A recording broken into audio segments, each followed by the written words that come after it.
বিএনপির ভারপ্রাপ্ত চেয়ারম্যান জনাব তারেক রহমান এর ৩১ দফা বাস্তবায়ন করার লক্ষ্যে জিয়ানগর উপজেলা মৎস্যজীবী দল এর সমাবেশ অনুষ্ঠিত হয়।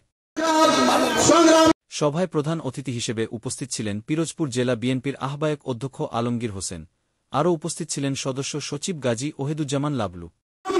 আরেক জিয়া শহীদ প্রেসিডেন্ট জিয়াউর রহমান ৩.৫ বছর যখন ক্ষমতায় ছিল তখন বাংলাদেশকে যেভাবে এগিয়ে নিয়ে গেছে, অন্যান্য রাষ্ট্র প্রধান তখন বলেছে এই ৩ বছরে যে উন্নয়ন হয়েছে আমরা ২০ বছরেও এই উন্নয়ন করতে পারতাম না।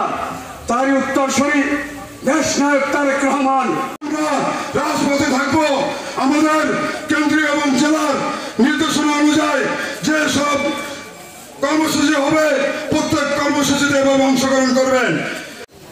আমি বলতে চাই যে জিয়ানগর উপজেলার দলের মৎস্যজীবী দলের সকল ভাইদেরকে মৎস্যজীবী কার্ড দিতে হবে।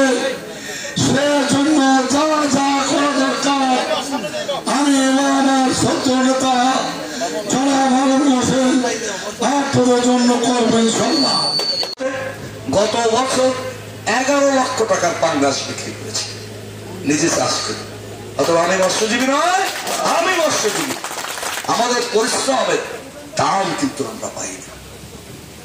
তিনি সমবায় সমিতি তৈরি করে আপনাদের জন্য নৌকা এবং দেখা গেছে মৎস্যজীবী সমিতির তখন সভাপতি ছিলেন আব্দুর রহিম, যিনি সরাসরি উদাহরণ মৎস্যজীবীর জন্য জড়িত, মৎস্য আহরণে জড়িত। হুট করে আমার মতো আলমগীর, তিনিও মৎস্যজীবী, তিনি সভাপতি হয়ে গেলেন, জাহাজের মালিক। অর্থাৎ আপনাদেরকে বঞ্চিত করেছে প্রথম স্বৈরাচারী।